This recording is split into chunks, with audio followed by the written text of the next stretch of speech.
Então, bom dia, irmãos, graça e paz. Vamos continuar, então, o nosso curso. Vocês estão recebendo aí a aula 3. Aula 3, princípios práticos da ética cristã.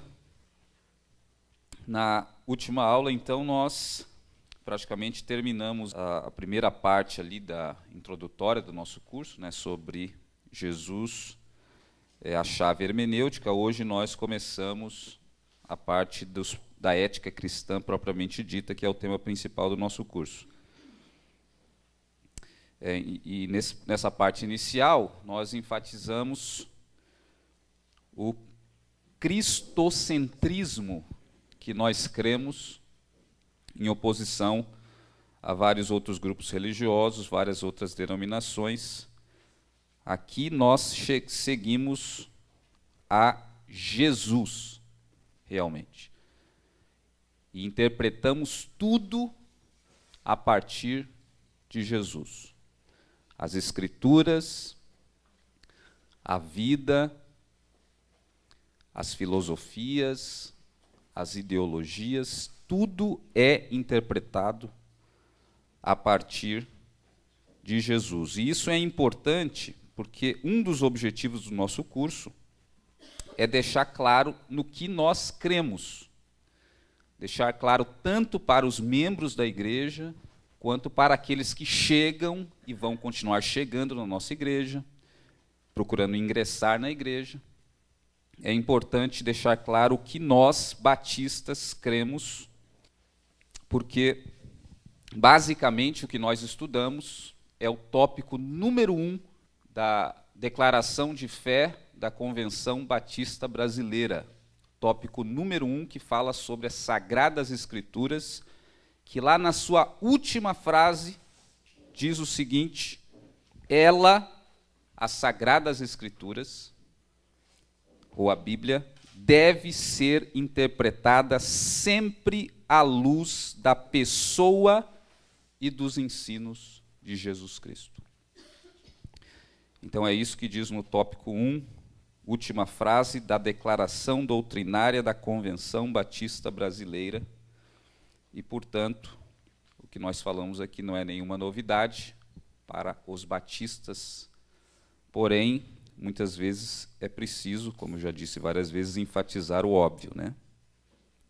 E eu mostrei todos os fundamentos bíblicos dessa nossa doutrina, como batista nós cremos,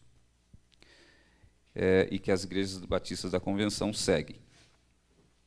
Então, e se não for suficiente todos os textos bíblicos que nós lemos, né, infelizmente ali o projetor nosso não está funcionando, a nossa data show ali, com o arquivo, mas eu tinha trazido algumas referências, caso alguém se interessasse em saber mais a respeito disso, sobre a chave hermenêutica, que é Jesus.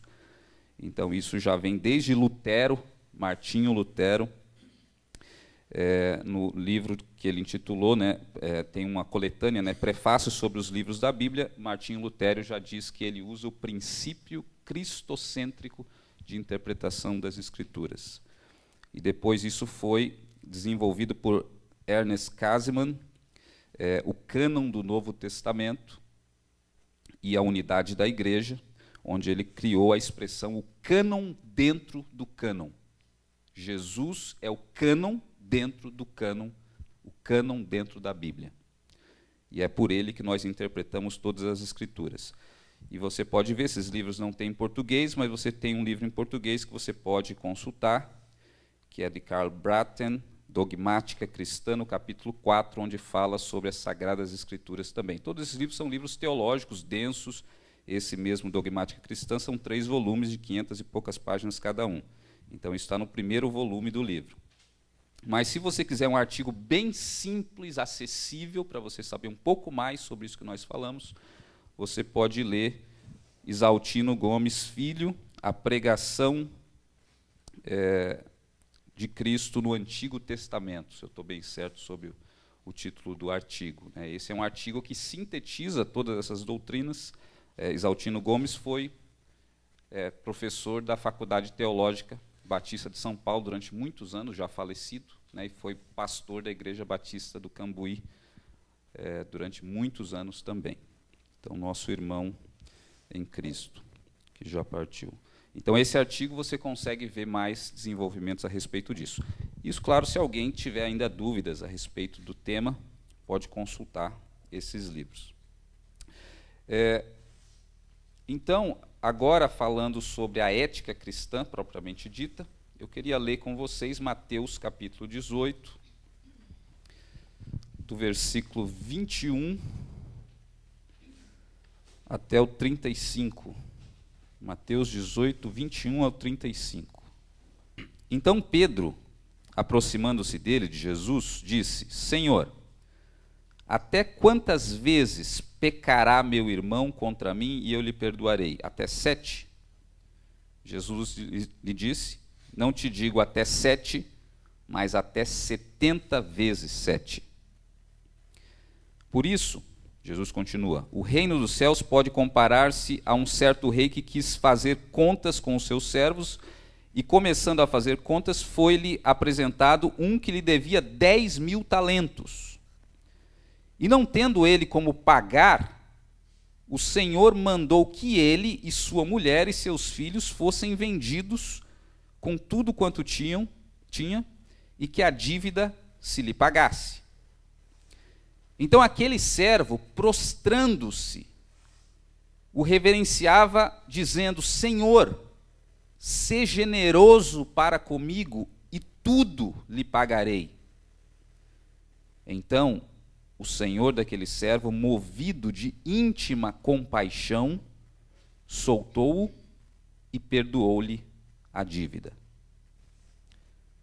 Saindo, porém, aquele servo encontrou um dos seus conservos que lhe devia 100 dinheiros, e lançando mão dele, sufocava-o, dizendo: paga-me o que me deves.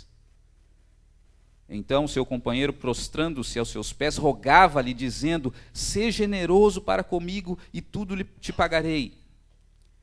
Ele, porém, não quis. Antes, foi encerrá-lo na prisão até que pagasse a dívida. Vendo, pois, os seus conservos o que acontecia, contristaram-se muito e foram declarar ao seu senhor tudo o que se passara. Então o seu senhor, chamando-o à presença, disse-lhe: servo malvado, perdoei-te toda aquela dívida, porque me suplicaste. Não devias tu igualmente ter compaixão do teu companheiro, como eu também tive misericórdia de ti? E indignado, o seu senhor o entregou aos atormentadores, até que pagasse tudo o que devia. Assim vos fará também meu Pai Celestial, se do coração não perdoardes cada um a seu irmão e as suas ofensas. Vamos orar? Pai, obrigado por essa palavra que nós lemos, e eu te peço agora, por esse tempo de estudo que teremos, que o Senhor possa nos ensinar, nos ministrar, é que nós oramos em nome de Jesus. Amém. Irmãos, a parte introdutória desse curso foi importante também para introduzir o nosso tema principal aqui. Já ficou claro que o centro da revelação da Bíblia, da revelação cristã, é Jesus Cristo. E agora, nós podemos nos perguntar sobre qual o assunto, qual o tema que Jesus mais se aplicou a desenvolver, a ensinar, a enfatizar. E um teólogo chamado Richard Foster já fez essa pesquisa para a gente, e ele catalogou lá vários temas que Jesus enfatizou muito, ou mais enfatizou durante a sua caminhada aqui na Terra. E o primeiro tema foi o reino de Deus. O segundo tema foi o dinheiro, isso mesmo, o dinheiro. E o terceiro tema foi o amor. E ele explica, né, o dinheiro, porque para Jesus o dinheiro se antagonizava, era rival do próprio Deus, ou se tornara já naquela época, e ainda é nos dias de hoje. E por isso Jesus enfatizou tanto, porque era aquilo que desviava as pessoas do reino de Deus. Mas o reino de Deus, já falei a respeito disso com vocês também, na Bíblia, não se refere especificamente ao céu. Se refere a uma sociedade humana perfeita, vivendo submissa a Deus. E que só se materializa pela prática daquilo que nós chamamos, na nossa língua, de amor. No grego, ágape, ou agape.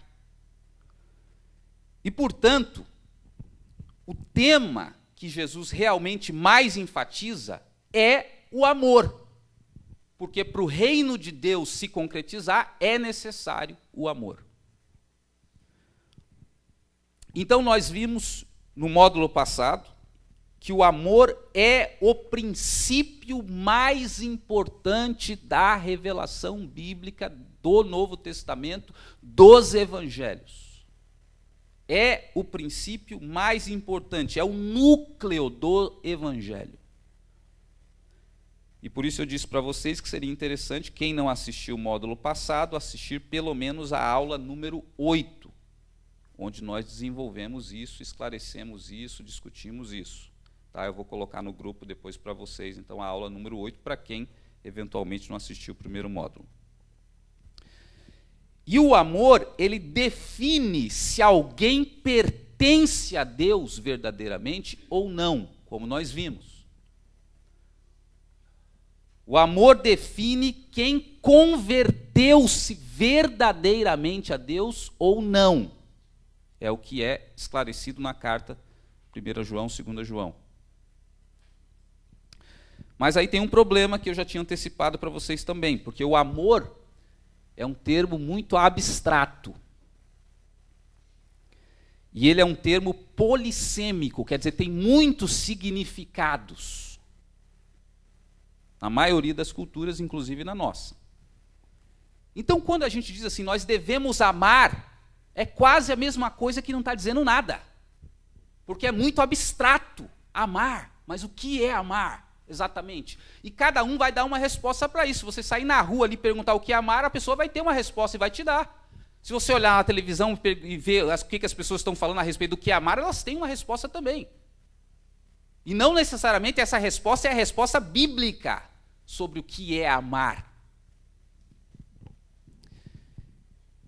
E é por isso que a gente precisa perceber que boa parte do Evangelho e do restante do Novo Testamento está esmiuçando de forma concreta, está esclarecendo, está discriminando como é amar na prática. Isso é preciso perceber. Às vezes você pensa que está falando de outra coisa, e você já deve ter tido essa impressão alguma vez, que volta e meia se retorna ao tema do amor. Não só nas pregações, na Bíblia, nas pregações, em todo lugar. Exatamente porque o Novo Testamento ele está fazendo isso, ele está esmiuçando o que é amar na prática. Porque o amor é uma palavra abstrata.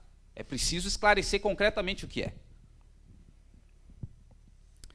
Então, a nossa aula de hoje tem ali o título Princípios Práticos da Ética Cristã. Lembra que os 3 tópicos que a gente ia desenvolver nesse curso eram princípios práticos da ética cristã, primeiro. Segundo, ética cristã na igreja. E terceiro, ética cristã na vida em geral. A gente vai ficar nessas 2 aulas agora nos princípios práticos da ética cristã. Então, na tua folha está lá, em primeiro lugar, primeiro ponto, o princípio fundamental da ética cristã é o amor. Esse é o ponto de partida. Então, está na aula 8, se você não assistiu, você vai assistir. Agora, número 2, o que eu acabei de falar, o conceito abstrato do amor é discriminado em ações concretas ao longo do Novo Testamento. E ali eu coloquei, então, o resumo de todos os principais textos bíblicos em que é desenvolvido praticamente o amor. Eu me dei o trabalho de ler o Novo Testamento essa semana para colocar esses textos aí, então me deu um certo trabalho. Mas está aí todos os principais textos bíblicos. Se você ler o Novo Testamento também, você vai perceber que isso não está concentrado, isso está diluído ao longo de todo o Novo Testamento, a discriminação do amor. Só que tem alguns textos que concentram mais, que são principais, são esses aqui que eu coloquei para você já. Tá? Então, Mateus 5, por exemplo, de 5 a 7, é o Sermão da Montanha. Lá está o resumo da ética do reino de Deus. Lá está a discriminação a partir de Jesus, do principal discurso de Jesus, do principal sermão de Jesus, sobre como é amar, ou o que é amar. Tá? Sermão da Montanha. Depois tem ali Paulo, em Romanos capítulo 12, 13. Depois ele volta ao tema em 1 Coríntios 13, que ele fala do amor. Depois ele volta ao tema em Efésios 4, de 4 a 6, e aí ele vai discriminando o amor, por exemplo, na igreja, o amor entre o funcionário e o patrão, o amor entre o marido e a esposa, o amor entre os filhos e os pais. Então, veja, ele vai esclarecendo em todas as relações concretas como é amar na prática. Então, quando ele está dizendo lá em Efésios, maridos, amai as vossas esposas como Cristo amou a igreja, ao ponto de sacrificar. Ele está esclarecendo como o amor vai se materializar no casamento. Quando ele fala, filhos, obedecei os vossos pais, porque o amor se materializa entre os filhos e os pais, quando os filhos obedecem os pais. Filhos não obedecem, não estão vivendo conforme o amor. E aí ele começa a falar, esposa, seja submissa ao seu marido, está se materializando o amor na relação da esposa com o marido. E ele vai esclarecendo ao longo do Novo Testamento como é amar na prática. Colossenses 3 e 4, Paulo volta ao tema. Depois, 1 Tessalonicenses 4 volta ao tema. Tito 3 se volta ao tema, novamente Paulo. Depois, na carta de Tiago, escrevendo agora, Tiago capítulo 2 se volta ao tema. Aqui ele esclarece, por exemplo, o que é amar na relação das pessoas com a igreja, que não deve haver acepção de pessoas. Veja, o princípio da acepção de pessoas, você separar. Chegou alguém na igreja, pobrezinho, uma pessoa simples, senta ali no fundo. Depois chega alguém com carrão, com relógio brilhante no pulso, e aí já prepara o melhor lugar, todo mundo já vem falar. Isso se chama na Bíblia de acepção de pessoas. E isso, Tiago está falando ali, é contra o princípio do amor. Então ele vai esclarecendo também como é isso na prática. E por fim, 1 Pedro 2 e 3, também, no caso agora Pedro, esclarece o princípio do amor. E 1 João não fala do amor na prática. Ele fala do amor do ponto de vista teológico, então por isso que não está nesses textos aqui. Aqui são a discriminação do amor na prática. Então, se você ler todos esses textos, você vai estar familiarizado com a ética cristã. Agora, o que eu queria enfatizar aqui com vocês hoje é o ponto 3. Na próxima aula nossa, eu vou voltar a alguns desses textos, obviamente, mas hoje eu quero enfatizar o ponto 3. Uma das manifestações concretas do amor, mais enfatizadas nos evangelhos, é o quê? Misericórdia. Então, alguém poderia me esclarecer o que é a misericórdia? Exatamente. Eu já volto aqui a essa questão do tema, mas a Ceni já deu uma boa introdução ali no conceito de misericórdia. Mas aqui o importante é a gente perceber inicialmente o seguinte. Uma das coisas que Jesus sempre enfatizava quando ele tinha aqueles confrontos com os fariseus, ele dizia para eles o seguinte: vão aprender o que significa misericórdia, quero e não sacrifício. Isso eu coloquei, eu acho que até na folhinha de vocês ali, não tem a tela para a gente ver, então, mas tem ali na folhinha. Mateus 9,13, ó. Ide, porém, e aprendei o que significa misericórdia, quero e não sacrifício. Mateus 12,7, também eu coloquei na folhinha de vocês. Mas, Jesus falando para os fariseus, se vós soubesseis o que significa misericórdia quero e não sacrifício, não condenarias os inocentes. E ali, entre os textos que eu coloquei para vocês, tem Oséias 6,6, que é o texto que Jesus está citando efetivamente. Oséias 6,6, o Antigo Testamento, Jesus está citando os profetas. No caso, Oséias disse, misericórdia quero e não sacrifício.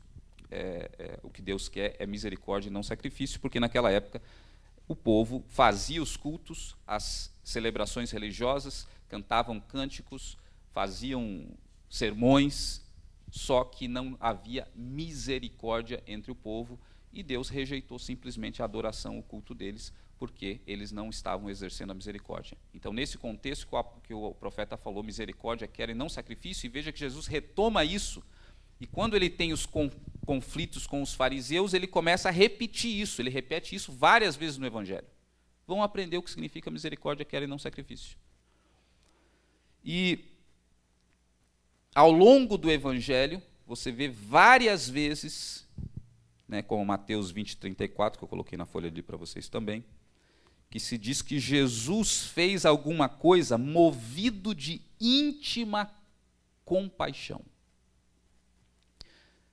Ele viu lá o homem há 38 anos, lá esperando para ser curado, à beira do tanque, esperando o anjo mexer a água, e ele, movido de compaixão pelo homem, foi lá e perguntou, queres ser curado? Encontrou cegos, estavam os cegos dizendo, tende misericórdia de mim, ele, movido de compaixão, foi lá e curou os cegos. O outro com a mão mirrada lá, diz o texto, ele, movido de compaixão, foi lá e curou. Então veja, isso vai se repetir ao longo de todo o Evangelho. Jesus, movido de íntima compaixão. E eu estou falando de compaixão exatamente porque a compaixão e a misericórdia, elas caminham juntas. No Sermão da Montanha, Jesus vai dizer, bem-aventurado os misericordiosos, porque eles receberão misericórdia. E ele diz também, sede misericordiosos como é o vosso Pai, que está no céu. Então veja, um dos núcleos do Evangelho, tanto do ponto de vista da prática de Jesus, quando o Evangelho enfatiza a prática de Jesus, quanto o que Jesus está pregando, é aquilo que a Bíblia chama de misericórdia. Alguém levantou a mão? André? Eu estava refletindo aqui sobre a questão, a gente só estende a destra de misericórdia para alguém culpado. Aí vem a palavra misericórdia. Então, o André também já contribuiu com relação ao entendimento da misericórdia, então é o momento da gente entrar no que significa especificamente a misericórdia. Então, como a Ceni mencionou ali, misericórdia é dividido em duas partes. Miséria, córdia, vem cor no final, é de coração, miséria é de sofrimento, miséria mesmo. Então, isso significa, o coração muitas vezes está relacionado com o seu sentimento, né, na Bíblia, em outras culturas também. Então, é você sentir, entre aspas, a miséria do outro. Você sentir o sofrimento, isso literalmente falando, a palavra misericórdia. E por isso que ela se relaciona com a compaixão, porque a compaixão também, que é uma palavra que vem inicialmente do latim, né, compassio, também significa algo muito semelhante. É sofrer com. Compaixão é sofrer com. Quando você sente compaixão de alguém, você está sofrendo com a pessoa. Que é diferente da empatia, que é você compreender o sofrimento. Veja a diferença entre essas duas coisas. Ter empatia de uma pessoa, de repente, é você ter passado pelo que ela passou, então você sente empatia, você compreende o que ela está passando. Mas você não está necessariamente sofrendo junto com ela. Você só compreende. Agora, a compaixão é quando você sofre junto com ela. E a misericórdia, exatamente, você tem o sentimento também de sofrer junto com a pessoa. Participar da miséria da pessoa, de alguma forma. Mas tem uma diferença na prática entre compaixão e misericórdia. Quando a gente fala no senso comum, compaixão é você sofrer com a pessoa. Estou sentindo compaixão da pessoa. O André sofreu um acidente e eu estou compadecido dele. Eu estou sofrendo com ele. Eu estou sentindo, passando, de repente eu convivo com ele, estou vendo tudo que ele está passando, estou me solidarizando com o sofrimento dele. Só que não necessariamente eu estou fazendo alguma coisa para mudar a realidade dele ou o sofrimento dele. E aí que entra a diferença de compaixão e misericórdia, porque quando a gente usa a palavra misericórdia, ele teve misericórdia da pessoa. A gente geralmente está se referindo a uma pessoa que se compadeceu e fez alguma coisa para minorar, para amenizar o sofrimento do outro. Aí nós estamos falando da misericórdia, alguém que agiu, sentiu e agiu para tentar tirar a pessoa daquela situação de sofrimento, de miséria. E é isso que nós vemos Jesus fazendo, até nos casos que eu citei aqui. Ele, movido de íntima compaixão, e foi lá e curou o indivíduo. Teve misericórdia dele. Você viu alguém passando necessidade, se compadeceu da pessoa, teve misericórdia dela, teve misericórdia se você foi lá e fez algo para ajudá-la. Teve misericórdia. Então as duas palavras são muito semelhantes, né, se interrelacionam, mas quando a gente fala de misericórdia, a gente está falando não só de sentir a dor do outro, mas de fazer alguma coisa em prol para minorar o sofrimento da outra pessoa. Então por isso que a misericórdia é também chamada de graça, de clemência, de indulgência, de socorro, porque envolve você agir para ajudar a pessoa em alguma maneira. Tá? Então, o Novo Testamento, não é preciso dizer, tantas vezes em que ele vai falar a respeito de ser bom com os outros, ajudar, ter compaixão, se solidarizar, consolar, são ações de misericórdia. E uma das expressões mais emblemáticas, irmãos, da misericórdia, então, na Escritura, é aquilo que nós chamamos de perdão. E aí entra no que o André mencionou ali. Não há misericórdia para alguém que não está num estado de miséria. Não há misericórdia para alguém que não precisa daquilo. E o maior ato de clemência que alguém pode oferecer para outro é o seu próprio perdão, quando a pessoa faz alguma coisa que o atinge.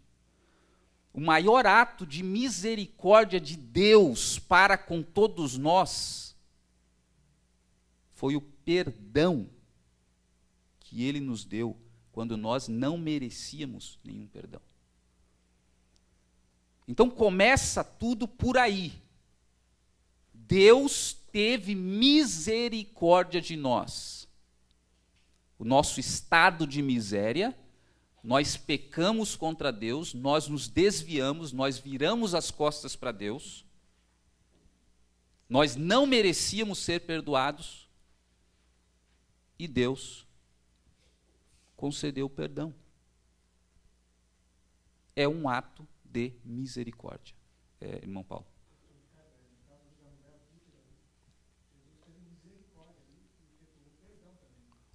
Exatamente. A lei de Moisés determinava que ela deveria ser apedrejada. Se fossem seguir a lei de Moisés ali hoje, Jesus poderia lançar a mão dessa prerrogativa. Não, ela adulterou, então a lei de Moisés manda adulterar, manda apedrejar, então vamos apedrejar. O que Jesus fez? Onde estão os teus acusadores? Nem eu te condeno, vai e não peques mais. Quer dizer, Jesus criou uma situação ali para impedir que a mulher fosse apedrejada. Então foi um exercício de misericórdia, de graça, de perdão também. Exatamente. E perdoar. E perdoar nós estamos entendendo, então, agora, como parte da misericórdia. E a misericórdia é uma das expressões principais daquilo que nós chamamos de amor. Ou seja, se você se recusa a perdoar, você está se recusando a amar, em outras palavras. Você está recusando o princípio fundamental da ética cristã, do comportamento de um cristão, que é perdoar como ele foi perdoado por Deus, sem merecer. Então, isso tem que ficar claro para todos nós, que uma das expressões mais emblemáticas, então, da misericórdia é o perdão. E quando as pessoas estão exercendo a misericórdia, então, elas necessariamente perdoam.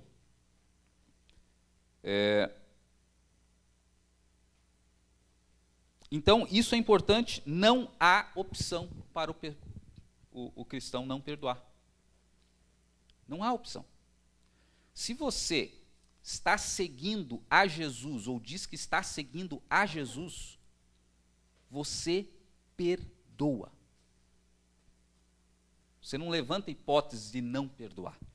Aí você pode dizer assim, Ricardo, mas eu não consigo. Eu até quero, mas não consigo. Aí você está confundindo as coisas, porque você está falando do seu sentimento. No seu sentimento, você pode não conseguir ainda superar as barreiras que foram criadas por algum dano que foi causado para você. Quando você é ofendido, quando você é magoado, quando alguém faz mal para você, você é humano. Você vai sentir isso. Você vai ter dificuldades de olhar para a pessoa, você vai ter dificuldades de falar com a pessoa, você vai ter dificuldade de cruzar com a pessoa. Só que o perdão, veja, não é o sentimento que você tem. O perdão é a decisão que você faz de seguir a Jesus. Eu declaro o perdão, mesmo que os meus sentimentos não estejam acompanhando a minha decisão ainda. Mas como servo de Deus e discípulo de Cristo, eu declaro está perdoado. E eu vou fazer tudo o que tiver ao meu alcance para superar as minhas dificuldades, os sentimentos que eu tenho negativos contra a pessoa, e o Espírito Santo vai me ajudar a superar tudo isso. Essa é a atitude do seguidor de Cristo. Então, por isso que eu disse, não existe opção de não perdoar. Você pode até o teu sentimento ainda não estar acompanhando a sua decisão, mas a decisão de não perdoar é a decisão por rejeitar o Evangelho. Simples. Pode. Não, exatamente isso. Exatamente isso. A gente tem que fazer isso, porque se você foi realmente ofendido, uma ofensa mesmo que acertou você em cheio, você não vai conseguir superar isso facilmente. Você vai ter que lutar. E você vai ter que fazer o que a Sani fez ali. Você vai ter que chegar um momento que você vai falar, eu vou perdoar, eu vou decidir perdoar, e acabou. Meu sentimento que siga a minha decisão. E vai acontecer isso, porque Deus fala, tudo que você pedir em meu nome, eu farei, se for de acordo com a vontade de Deus. E é a vontade de Deus que você perdoe. Então, se você decide perdoar, Deus vai imediatamente começar a agir na sua vida para que os seus sentimentos acompanhem a sua decisão. Agora, se você não decide isso, aí é o contrário, é o diabo que vai começar a agir na sua vida para te afundar cada vez mais. Então, nós não temos opção, como cristãos, perdoar ou não perdoar. Isso parece óbvio, mas nem tanto. Né? Eu já conheci vários cristãos, né? Inclusive já teve pessoas que frequentaram aqui a nossa igreja, tal, por exemplo, mãe e filha, vários anos, não se falavam, a mãe não perdoava, estava na igreja louvando, cantando, e mãe e filha que não se conversavam há anos por falta de perdão. Não é tão incomum assim um crente decidir não perdoar. Decidir. Não quero me reconciliar. Tá? E isso, é óbvio, mostra que, na verdade, a pessoa precisa da conversão ainda, que não ocorreu. Né? Então, esse texto de Mateus 18 que nós lemos, então, está esclarecendo exatamente isso. Você veja que teve um diálogo ali entre Pedro e Jesus, e Pedro, provavelmente louco da vida com alguém, né? Chegou para Jesus, né? Talvez ele ficou contando quantas vezes ele perdoou a pessoa. Chegou em 7, ele falou, não, agora acabou. Né? Chegou para Jesus, perguntou lá, Jesus, quantas vezes eu tenho que perdoar? Até 7.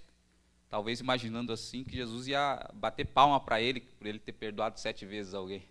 Jesus falou, não, até 70 vezes 7 você vai perdoar. E, na verdade, né, não é 490 vezes, né? Jesus está falando, você vai perdoar até você morrer, amigo.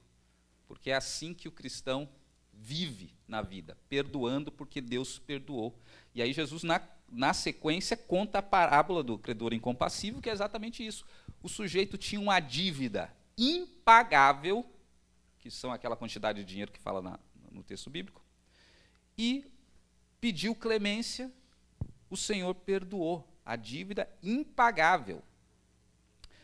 E aí ele saiu perdoado, feliz da vida, encontrou outro que devia para ele. Quantos denários? Era um? 100 dinheiros, né? 100 dinheiros, que era correspondente a uma mixaria. E o que ele fez? Ele mandou a polícia prender o cara. Não perdoou. O cara pediu clemência também, ele não perdoou. E aí chegou aos ouvidos do Senhor, que falou, você não perdoa? Então não vai ter misericórdia para você também.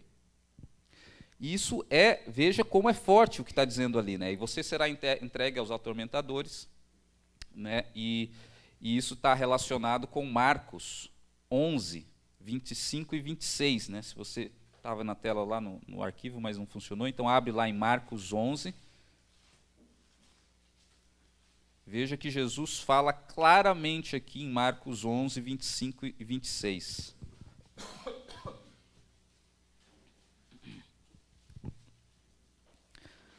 Marcos 11, 25 e 26.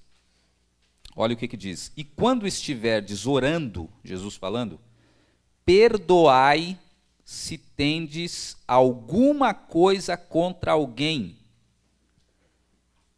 E como termina ali, para que vosso Pai que está nos céus vos perdoe as vossas ofensas. E ele enfatiza ainda, mas se vós não perdoardes, também vosso Pai que está nos céus vos não perdoará as vossas ofensas. Só um pouquinho, irmão. Então está dizendo claramente ali o seguinte, que se você não perdoar, a sua comunhão com Deus foi rompida. Deus deixou de perdoar as suas ofensas naquele momento, porque esse homem cuja dívida era impagável, sabe qual é o nome dele? Você mesmo, Raquel, Marcos, Priscila, Paulo, somos nós.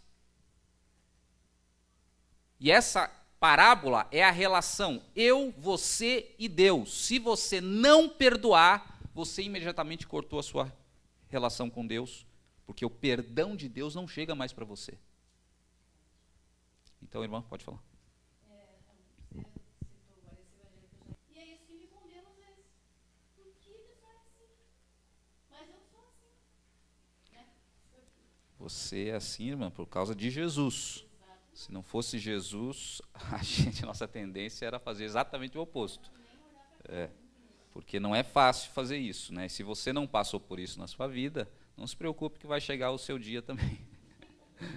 Tá? Mas eu acredito que a maioria de nós já teve várias vezes que passamos por situações semelhantes e que precisamos lançar mão desse princípio do amor aqui, da misericórdia e do perdão. Aquela passagem que fala que quanto mais quebrantar, e muitas vezes exige um amor supremo nosso. Às vezes eu vejo algumas pessoas dizendo assim, quando vê alguns crimes que acontecem na televisão, né, alguém mata o filho de alguém, não sei o quê, aí a pessoa fala assim, se eu tivesse no lugar, estou falando cristãos mesmo dizendo, eu não perdoaria. Não perdoaria mesmo, fez isso com a minha filha, com o meu filho, né? E aí eu sempre digo o seguinte, olha, você pode até achar que não perdoaria, mas se o Espírito Santo está em você, quando se chegasse eventualmente um momento na sua vida que você passasse por isso, você ia ser capacitada sobrenaturalmente a perdoar, e você iria perdoar sem nem saber como você foi capaz de perdoar aquilo. Se a pessoa realmente é regenerada. Agora, se a pessoa não é verdadeiramente regenerada, por muito menos ela não perdoa mesmo, né? Então, Mas eu não me lembro o texto exato aí que você citou, né, mas eu lembro da passagem, né, que Jesus fala, né. Hoje, só para um comentário rápido, hoje em dia, quem acompanha as redes sociais, muitos dos comentários que a gente escuta é esse, né?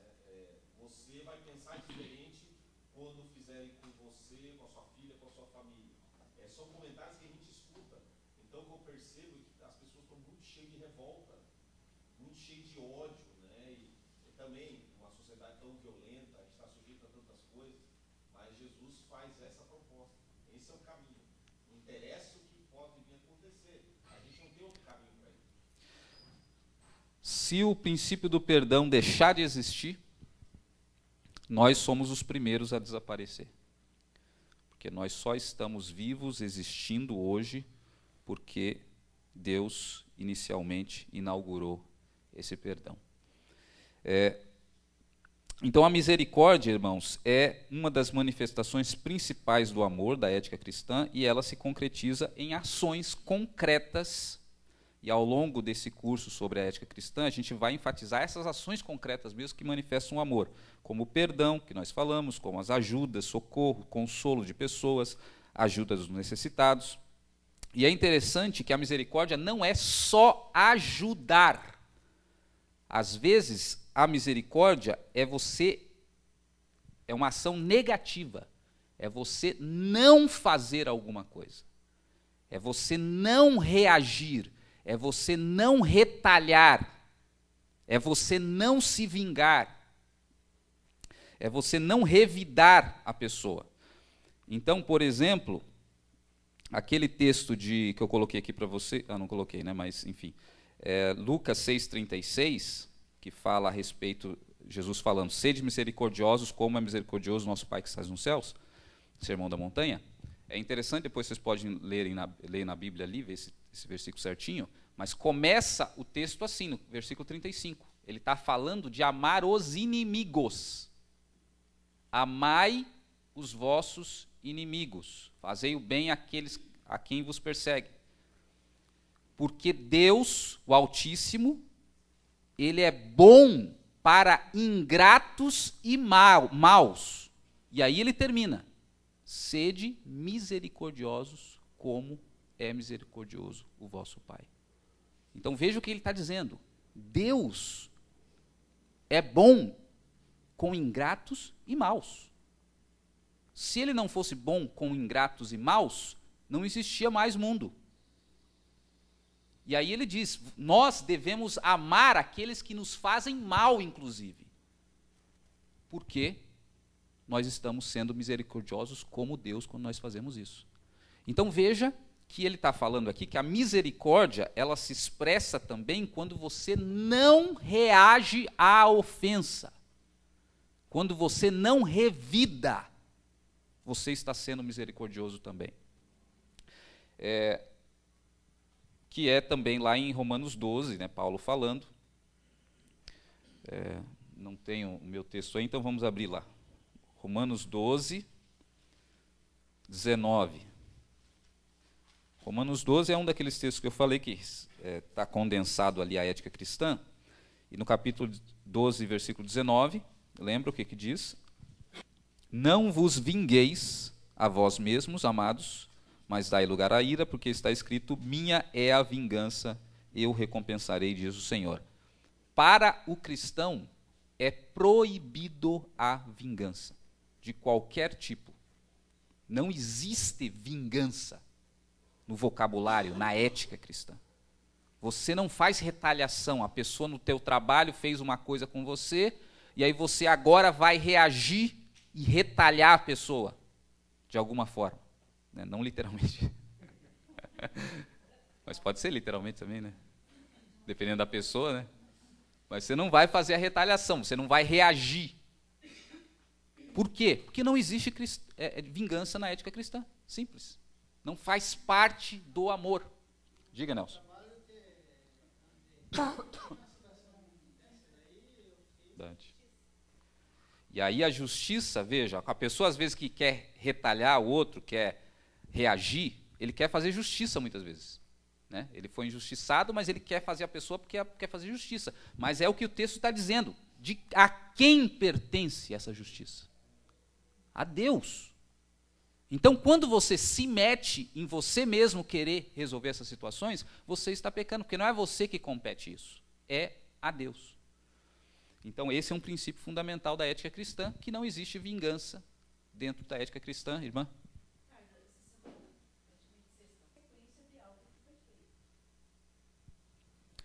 Exatamente. Pode ser consequência? A melhor resposta, eu acho, para essa pergunta é o não sei. Não sei. Caiu uma torre lá na época de Jesus. Perguntaram, é porque eles pecaram, Senhor? Aí Jesus falou que não. Tem propósitos de Deus que você não sabe. Por que acontece? Um cego de nascença. Ele nasceu assim porque os pais pecaram. Foi o que perguntaram para Jesus. Jesus falou, não, tem coisas que aconteceram para a glória de Deus. E aí Jesus falou, por que aconteceu isso? Para eu curar ele agora e vocês verem a glória de Deus. Então, veja, a gente muitas vezes tende a simplificar, as pessoas em geral, né, tendem a simplificar, está acontecendo isso na África, é por causa dos pecados. Pode ser? Pode, mas eu não sei. Pode ser por outros propósitos divinos que escapa da gente, né? Então, e no Rio de Janeiro, francamente, né, se Deus fosse punir o Rio de Janeiro pelo carnaval, sei lá o quê, estaria acontecendo incêndio todos os anos, não é só esse ano, né? É uma tragédia que puxa a outra, né? Ou é novo que desliza, ou esse negócio de enchente lá, ou agora...